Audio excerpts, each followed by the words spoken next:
Oke, assalamualaikum warahmatullahi wabarakatuh. Selamat pagi, saudara-saudara sekalian. Di sini Pak Jul akan membahas latihan akhir bab ya. Kalau yang kemarin itu tentang analisis data, tapi tentang uji pemahaman. Nah, saat ini Pak Jul akan membahas tentang latihan soal akhir bab tentang analisis data. Oke, kita mulai saja untuk yang nomor 1. Perhatikan beberapa teknologi informasi berikut. Ada internet, media sosial, CCTV. Teknologi yang datanya dapat digunakan untuk mempelajari perilaku pengguna ditunjukkan oleh ini semuanya bisa ya. 1, 2, 3. Baik internet itu bisa kedetek dari pencariannya. Jadi kalau kita buka internet, nah kita buka link apa, ngeklik apa, itu bisa kedetek. Dari ada itu kan ada cookiesnya itu. Nah itu bisa kelihatan riwayat yang kita browsing apa, yang kita kunjungi apa, yang kita klik apa, bahkan lamanya itu bisa kedetek. Kalau media sosial itu jelas bisa, karena dari setiap postingan itu kan setiap orang itu bisa pelajari perilakunya, bahkan dari kalimatnya, terus gaya bahasanya itu bisa dianalisa. Kan ada kalanya ada anak-anak yang isinya postingannya itu isinya memaki-maki aja, terus isinya tentang konten pembelajaran atau tentang politik, itu semuanya temanya bisa dipelajari dari semua isi postingannya. Mana yang suka berbelanja, mana yang suka berkebun, mana yang suka memasak, itu bisa kelihatan. Tentu kemudian kalau CCTV itu jelas karena semuanya terekam secara online ya, dan itu bisa diulang, tentunya itu bisa dipelajari perilakunya. Jadi misalkan Indomaret aja. Indomaret itu punya CCTV. Kita bisa detek, oh ini pelanggan saya yang namanya si A itu kesini bolak-balik itu belinya apa saja, itu bisa kelihatan. Gitu ya. Lanjut nomor 2, teknologi web tracking digunakan untuk mengumpulkan data perilaku pengguna internet. Karena web tracking itu isinya adalah pelacakan atau tracking web situs. Selanjutnya untuk nomor yang ketiga, perhatikan hal-hal yang berkaitan dengan IoT dan media sosial berikut. Yang pertama, sama-sama melibatkan banyak pengguna manusia. 2, data direkam secara otomatis. 3, data bertambah dengan cepat. Persamaan yang benar antara IoT dan media sosial ditunjukkan oleh nomor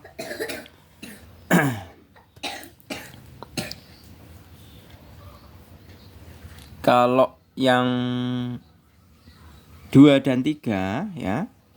2, 3, data direkam secara otomatis, data bertambah dengan cepat, itu merupakan ciri-ciri dari IoT, Internet of Things ya. Jadi bedanya saya jelaskan mengenai beda antara IoT dengan media sosial. Kalau IoT itu adalah teknologi yang menghubungkan antar perangkat. Kalau sedangkan media sosial adalah wadah atau tempat di mana manusia berkumpul. Nah, itu media sosial. Jadi kalau IoT itu basisnya ke perangkatnya, kalau media sosial itu basisnya ke orangnya. Seperti itu. Jadi persamaannya yang benar adalah yang nomor 1. Alasannya apa? Karena media sosial sama-sama digunakan manusia. Perangkat itu yang menjalankan juga manusia. Maksud saya perangkat IoT itu. Perangkat IoT di mana misalkan kita mau menyalakan kulkas dari rumah, menyalakan komputer dari kejauhan pakai remote. Nah, itu kan semuanya tetap dijalankan oleh manusia. Nah, jadi persamaannya adalah yang nomor 1. Jadi jawabannya yang A. Oke, selanjutnya nomor 4. Berikut yang bukan prinsip perlindungan privasi data adalah, nah, yang lebih tepat adalah Data dikumpulkan dengan akurat, benar. Data bebas dari penggunaan yang tidak pada tempatnya itu benar. Kemudian basis data yang digunakan harus sesuai dengan standar yang berlaku. Ini tidak ada aturan seperti ini ya. Data bebas dari akses yang tidak terotorisasi, terutama data pribadi. Yang ketersediaan konten data untuk diakses dan data dimiliki dengan sah secara hukum. Jadi jawaban yang tepat adalah yang C. Kemudian nomor 5. Jika terjadi pencurian data karena sistem yang digunakan tidak menggunakan teknologi standar menurut undang-undang yang ada, hal tersebut merupakan kesalahan berikut: pelanggan, organisasi penyedia layanan, pemerintah. Nah, pertanyaannya, kesalahan yang benar ditunjukkan oleh nomor. Nah, di sini tidak menggunakan teknologi standar. Ya.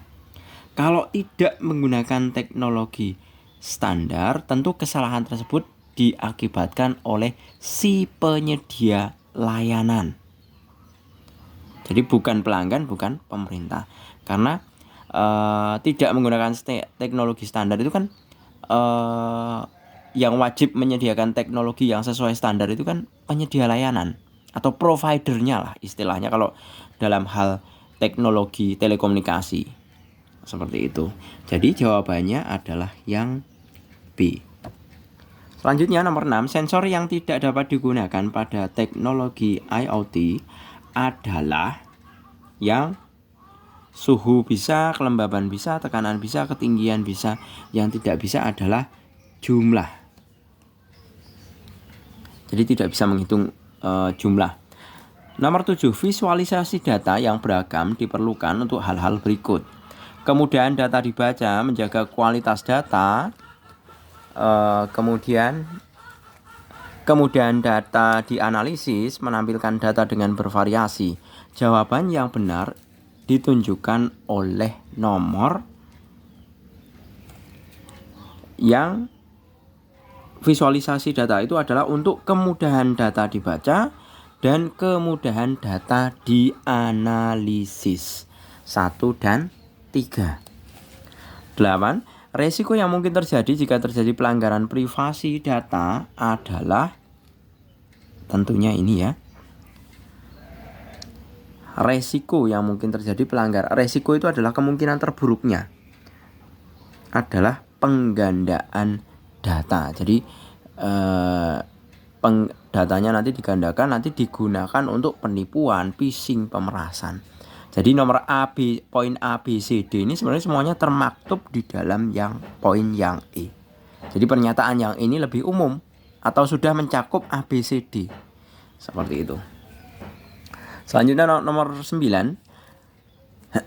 Berikut hal-hal yang berkaitan dengan mesin pencari. Mesin pencari itu ada banyak ya. Misalkan yang paling terkenal kalau di Indonesia itu ada Google, ada Bing, ada Yandex, apa lagi? Baidu. Itu yang basisnya di China ya, kalau yang Baidu sama Bing itu. Kalau Yandex itu Rusia. Di sini memberikan layanan yang lebih baik, memberikan iklan yang tepat kepada pengguna, memberikan saran kepada penyedia informasi di internet, memata-matai pengguna.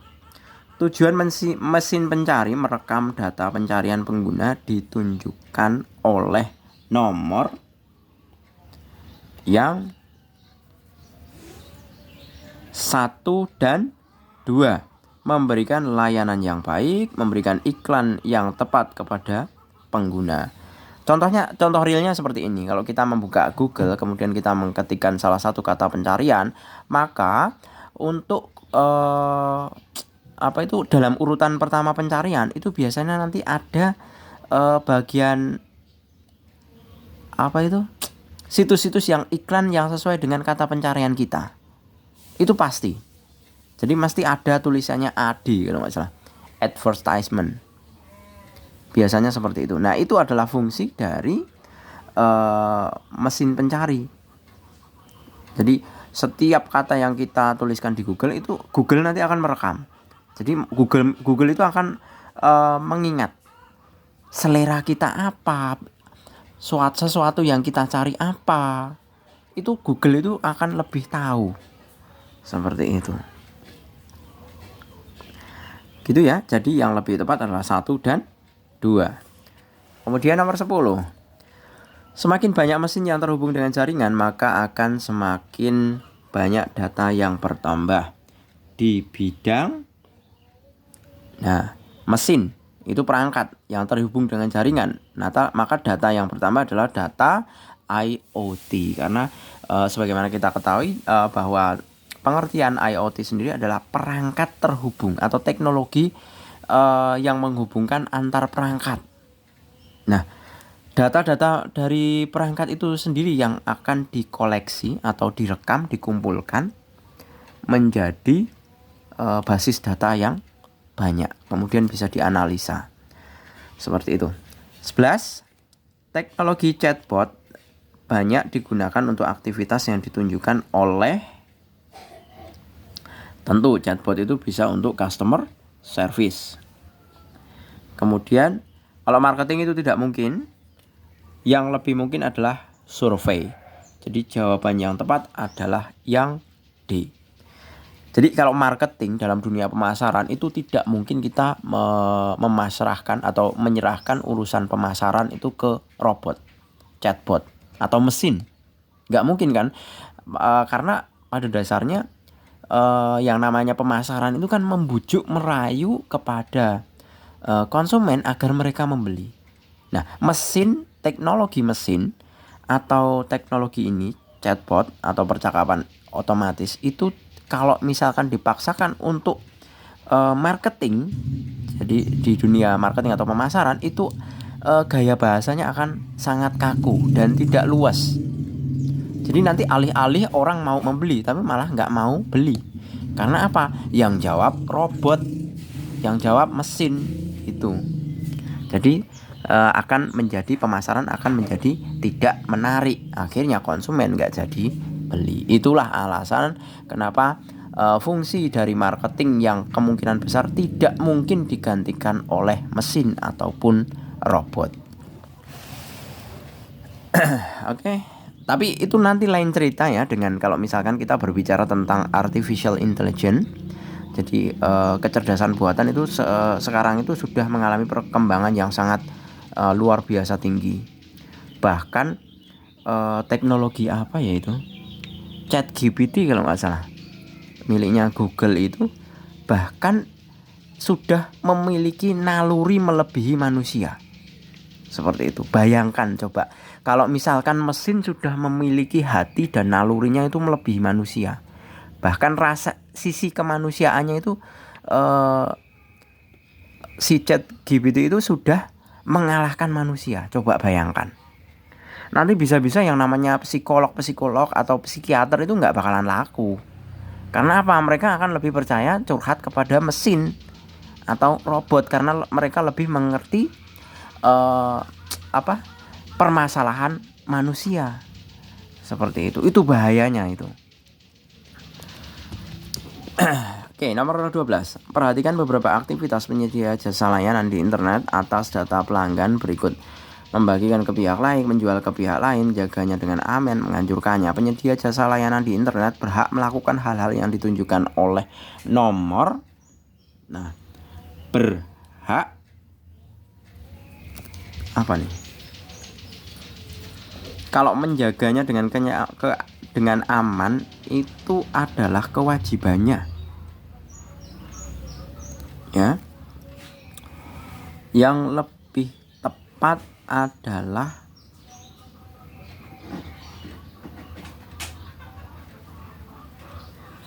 saya agak kacau ini. Kalau menjaganya dengan aman itu kewajiban. Padahal yang di sini adalah berhak, dikatakan hak. Kalau yang namanya penyedia jasa layanan internet, kalau terhadap data kerahasiaan konsumen itu wajib untuk dijaga dengan aman. Jadi ini 3 ini bukan hak. Nah, padahal semuanya di sini ada 3 semua. Jadi poin A, B, C. Berarti ini gugur. Berarti ini benar.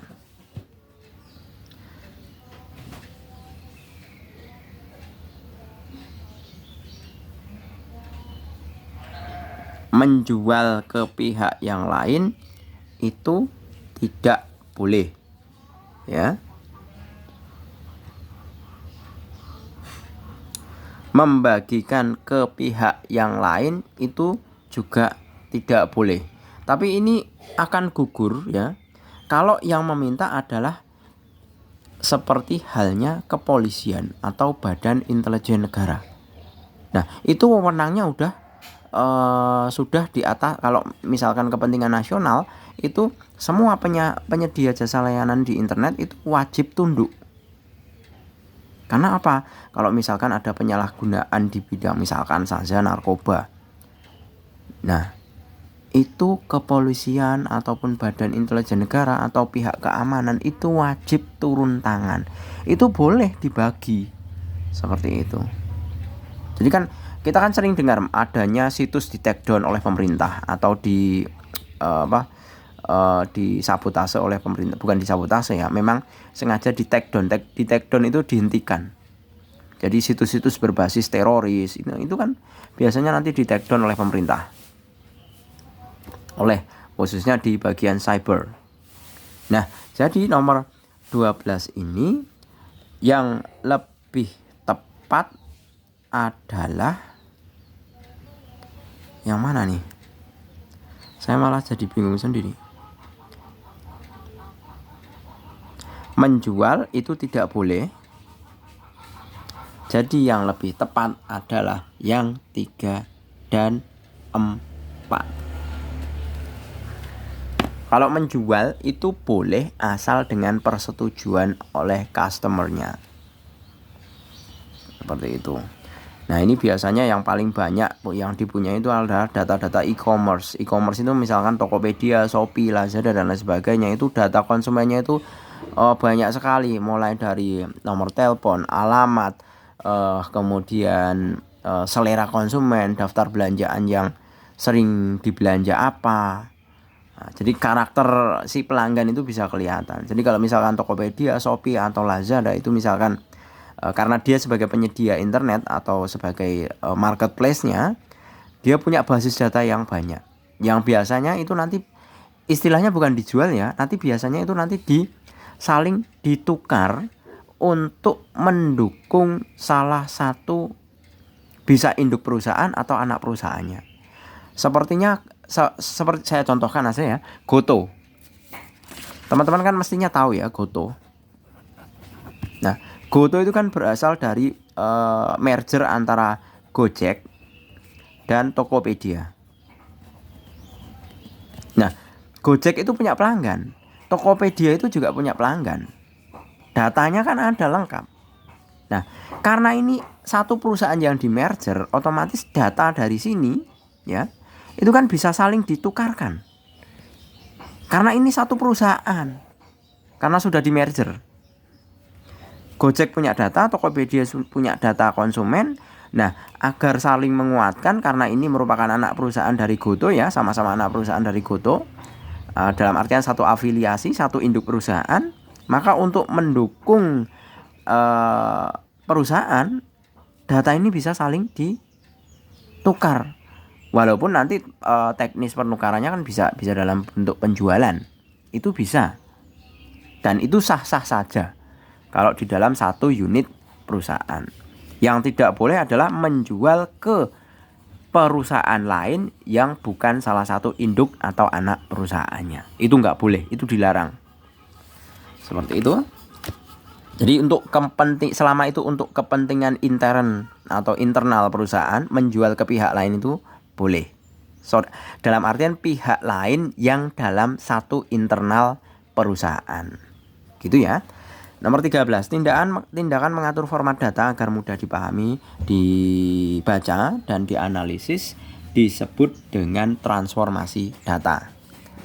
Itu jelas. Nomor 14, jika ingin menampilkan data berdasarkan negara dan menampilkannya dengan berbagai pilihan, dapat memanfaatkan fitur pivot chart. Menampilkannya dengan berbagai macam pilihan. 15. Soal HOTS, hal berikut yang tidak penting dilakukan ketika memvisualisasikan data kepada pengguna adalah menampilkan semua data dalam satu format. Jadi tidak penting, karena formatnya kan semuanya cenderung beda semua. Tidak harus sama, misalkan tanggal, waktu, jenis belanjaan, dan lain sebagainya. Kalau di format ke dalam satu jenis data itu kan malah nanti tidak menarik. Tidak menariknya apa? Kita akan kesusahan dalam memvisualisasikan atau menggambarkan. Juga kita akan kesusahan dalam menganalisis datanya. Jadi mempelajari datanya itu kita akan mengalami kesusahan juga. Kita lanjut nomor yang poin ini, uraian ya. Yang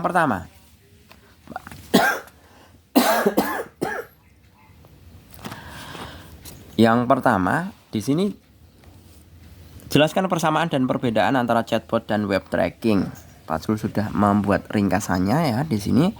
Chatbot teknologi berupa program yang dilengkapi teknologi kecerdasan buatan yang menggunakan pemrosesan bahasa natural untuk dapat melakukan percakapan dengan penggunanya. Tapi tetap ini basisnya mesin atau robot.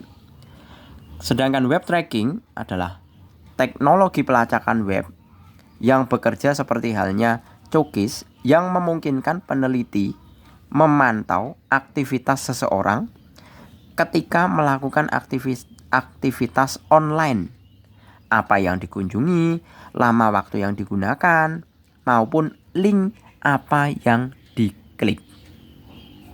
Oke, gitu ya. Kita lanjut nomor 2. Jelaskan perbedaan antara fMRI dan eye tracking.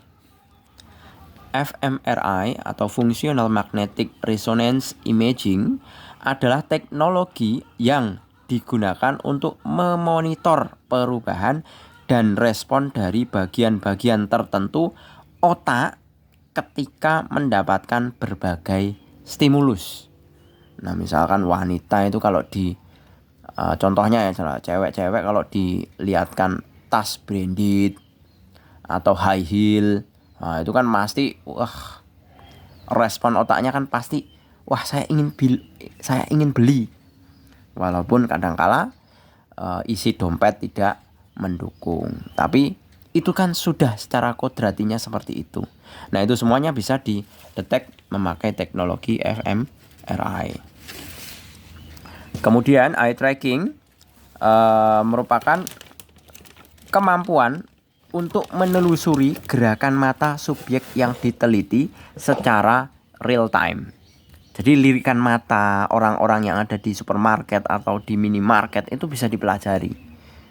Apa sih pandangan pertama orang-orang kalau masuk minimarket? Apa yang mereka lihat? Apa yang emak-emak pandang kalau pertama kali masuk ke Indomaret? Kalau menurut saya emak-emak itu kalau biasanya respon utamanya tuh lihat harga minyak goreng. Biasanya seperti itu. Atau produk-produk kosmetik. Jadi kayak seperti eye tracking, misalkan kita lihat barang baru di mall. Apa yang kita lihat di Indonesia? Kalau kecenderungannya orang-orang di Indonesia yang dilihat apa coba? Harganya. Jadi bukan modelnya, bentuknya, kualitasnya seperti apa, tapi lihat dulu harganya. Seperti itu. Ini support enggak dengan isi dompet? Nah, umumnya seperti itu. Saya rasa saudara-saudara sekalian pasti juga seperti itu. Iya kan? Coba nanti silahkan kalau mau berkomentar, silahkan nanti tulis saja di isi komentar ya. Kira-kira apa sih yang pertama kali dilihat kalau masuk atau lihat barang-barang etalase di mall, supermarket atau minimarket? Biasanya kalau anak-anak muda itu langsung lihat label harganya. Wah, ini mahal, itu langsung di-cut. Seperti itu. Oke, kita lanjut nomor 3. Beberapa tahun yang lalu pernah marak kasus pembobolan rekening bank dengan modus perekaman kartu ATM di mesin ATM, kemudian kartu tersebut digandakan. Menurut Anda, siapakah yang harus bertanggung jawab terhadap risiko kehilangan uang tersebut? Bank sebagai penyedia layanan atau nasabah sebagai pengguna? Berikan pendapat Anda. Secara umum, yang wajib bertanggung jawab adalah nasabah. Alasannya apa? Alasannya bank itu selalu sepanjang waktu bahkan setiap hari mereka itu akan selalu memperbaharui sistem keamanannya. Jadi tidak sedetik pun bank itu selalu melalaikan tugas utamanya mengamankan uang-uang nasabahnya. Jadi kalau sampai adanya kebobolan itu biasanya diakibatkan oleh keteledoran nasabah. Karena apa? Biasanya ATM yang biasanya digunakan untuk skimming ya, teknologi skimming ya, itu biasanya itu bukan karena mesin ATM-nya yang diubah, tapi semuanya adalah rekadaya si penipu.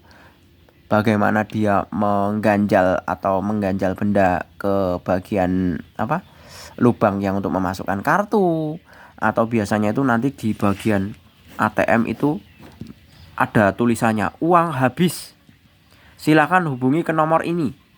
Nah, nanti nomor ini adalah bukan ke nomor banknya, tapi ke nomor si penipunya. Seperti itu. Setelah kita menghubungi ke nomor penipu, kita biasanya ditanyai password ATM-nya dan nomor kartu ATM-nya.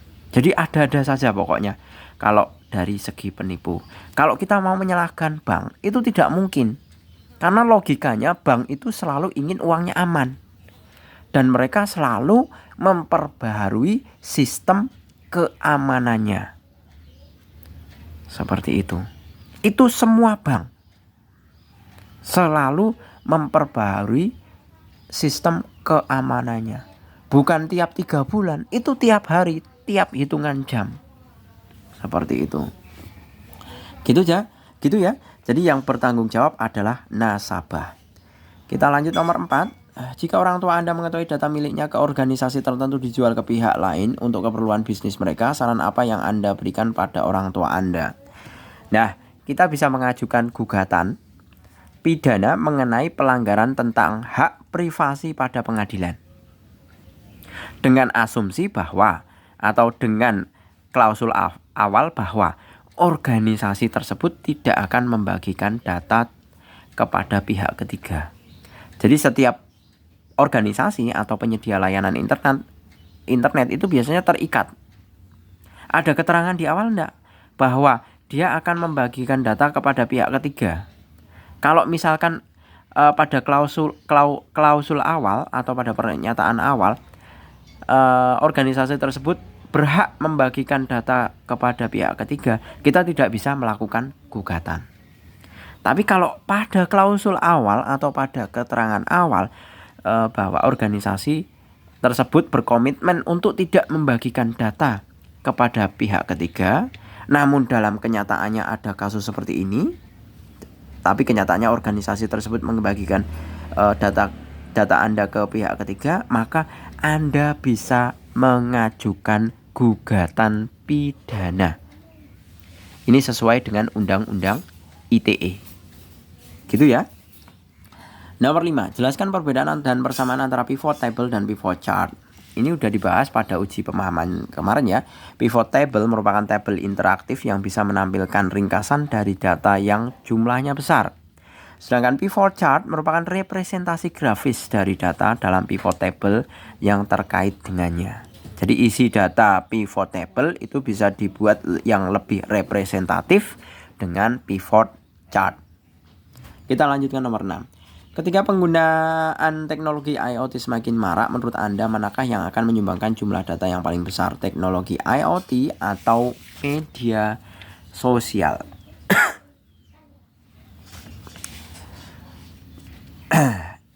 Saya balikkan ke definisi awal.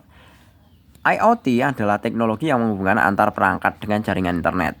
Semua alat dikontrol oleh internet.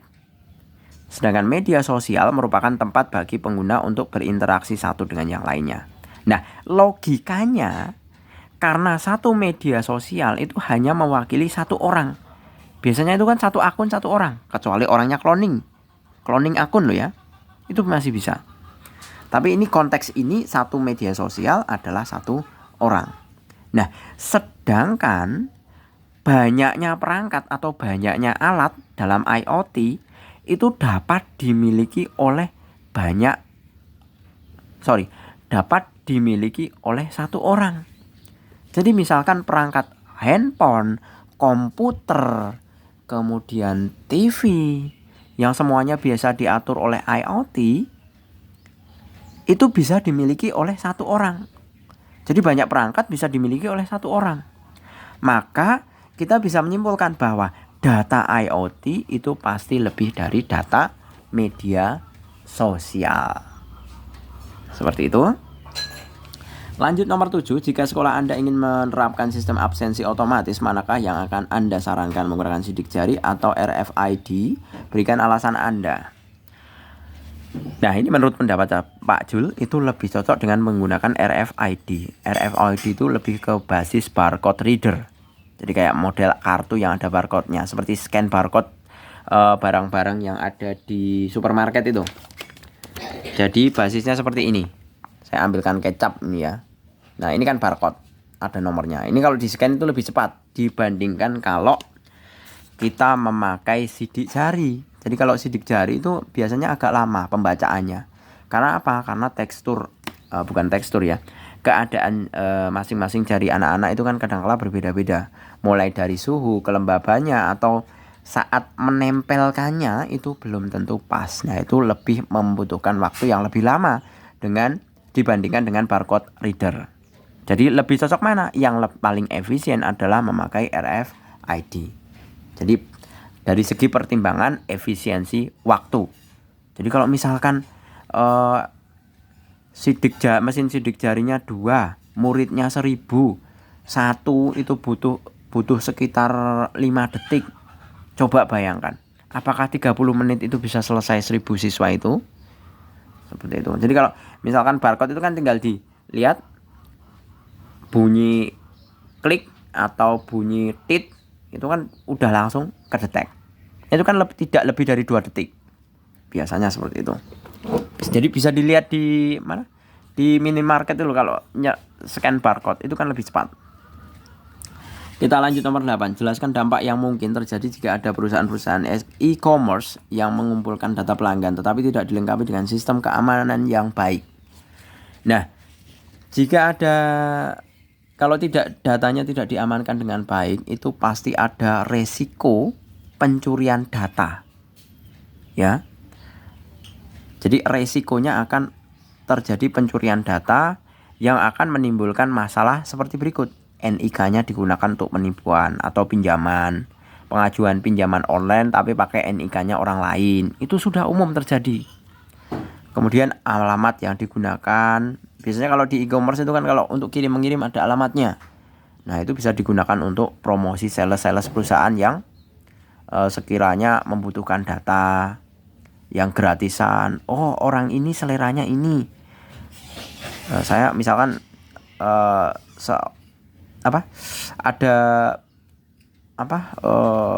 seorang pelanggan yang sering beli madu.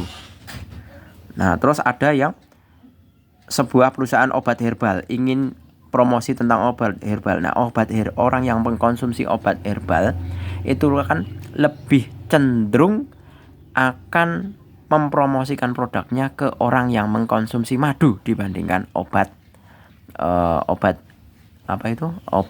dari rumah sakit. Iya kan? Nah, itu juga butuh untuk promosi. Biar promosinya lebih tepat gimana? Kita bisa lihat alamatnya ini tadi. Jadi sangat hemat sekali kalau sudah tahu orangnya. Oh, ini suka madu. Saya lebih akan promosi obat herbal ke orang yang biasa mengkonsumsi madu dan alamatnya tersedia dengan tepat. Nah, itu kan lebih menghemat biaya. Nah, itulah yang biasanya membahayakan. Makanya e-commerce atau marketplace macam Tokopedia, Shopee itu dituntut untuk mengamankan data pelanggannya. Kemudian ada telemarketing. Telemarketing itu pemasaran yang menggunakan telepon. Jadi data dari telepon itu bisa diambil, bisa untuk promosi. Kemudian riwayat belanja digunakan untuk mengetahui selera konsumen seperti yang saya katakan tadi. Nomor 9, apakah yang harus dilakukan oleh pemerintah untuk memastikan semua penyedia layanan untuk mengumpulkan data publik, menjaga data dan dari pelanggaran privasi data. Nah, itu umumnya nanti pemerintah itu akan meminta kepada penyedia layanan untuk memberikan keamanan yang berlapis. Keamanan yang berlapis itu contohnya adalah memberikan seperti kode OTP. OTP itu adalah kode yang serta-merta dikirimkan dalam detik itu juga dan akan tidak berlaku dalam 60 detik.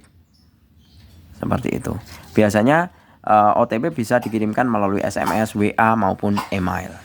Jadi saya rasa teman-teman sekalian biasa ya, kalau misalkan mau masuk akun atau login ke Tokopedia atau login ke Shopee itu biasanya akan dikirimi oleh OTP, SMS OTP atau WA OTP atau email OTP, gitu ya.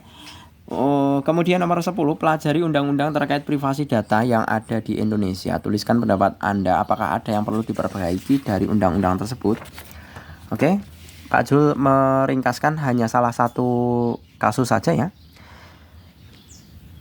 RUU Perlindungan Data Pelanggan merupakan hak-hak pemilik data yang serupa dengan hal-hal seperti hak untuk diberitahukan, hak untuk diperbaiki, hak untuk pemulihan, dan hak-hak lainnya. Nah, namun ada beberapa kelemahannya. Namun RUU Perlindungan Data Privasi menuntut pemilik data yang harus aktif menuntut hak mereka sebagai pemilik data kepada pengendali data, alih-alih membeberkan pertanggungjawaban terkait hak-hak tersebut kepada pengendali data sedari awal. Jadi maksudnya seperti ini. Kita mengirimkan NIK, nomor telepon, alamat. Nah, itu sebenarnya hak-hak yang belum diatur dalam RUU PDB ini, Perlindungan Data Privasi ini adalah hak bagi seorang konsumen. Jadi pembeli marketplace macam Tokopedia atau Shopee atau Lazada itu menanyakan ke pihak Shopee atau Lazada atau Tokopedia, apakah data-data kita itu sudah dilindungi? Apakah data-data itu diperjualbelikan? Apakah data-data ini digunakan untuk riset perusahaan mereka? Jadi seperti yang saya katakan tadi mengenai Goto dan Gojek itu kan satu afiliasi, satu induk perusahaan. Apakah data Gojek dan data Tokopedia itu saling dipertukarkan untuk membesarkan Goto? Nah, itu yang belum diatur. Nah, itu sebenarnya harus kita sebagai konsumen itu juga kita berhak tahu data-data itu diapakan oleh mereka. Seperti itu. Gitu ya. Itu yang semestinya perlu ada perbaikan. Oke, gitu. Saya rasa cukup mengenai pembahasan mengenai analisis data. Semoga bermanfaat dan membantu.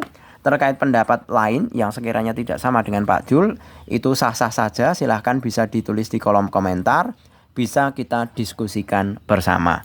Saya akhiri, terima kasih, selamat pagi. Assalamualaikum warahmatullahi wabarakatuh.